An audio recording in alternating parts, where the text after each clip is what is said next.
এই পেট মোটা, যা একটা বড় মাছ নিয়ে আয়, বাড়িতে 2 লাখ মেহমান আসবে। ঠিক আছে দাদি। দাদি আজকেও আমাকে ঝাড়ু দিয়ে পিটালো।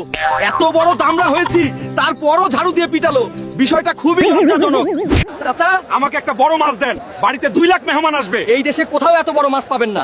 এত বড় মাছ পেতে হলে চাঁদের দেশে যেতে হবে। তাহলে চাঁদের দেশ থেকে নিয়ে আসবো। খালি হাতে গেলে আবার দাদি ঝাড়ু দিয়ে মারবে। আবার যদি ঝাড়ু দিয়ে মার খাই, মান সম্মান কিছুই থাকবে না। এই তো বাঁশের হেলিকপ্টার বানাইয়া চাঁদের দেশে যাচ্ছি। আর দাদির ঝাড়ু খেতে হবে না, চাঁদের দেশের ওপর দিয়ে উঠছি। আহ, কোথায় সেই বড় পুকুরটা? এখানেই নাকি বিশাল মাছ আছে। বারে বারে ঘুঘু, তুমি খেয়ে যাও ধান। আমার পাড়ে পড়লে ঢুকে যাবে আমার পেটের ভিতর। এই মাছটা দাদি দেখলে খুশিতে লাফাইয়া পড়বে। এত বড় মাছ কেউ আনতে পারবে না, শুধু হালকা পারে।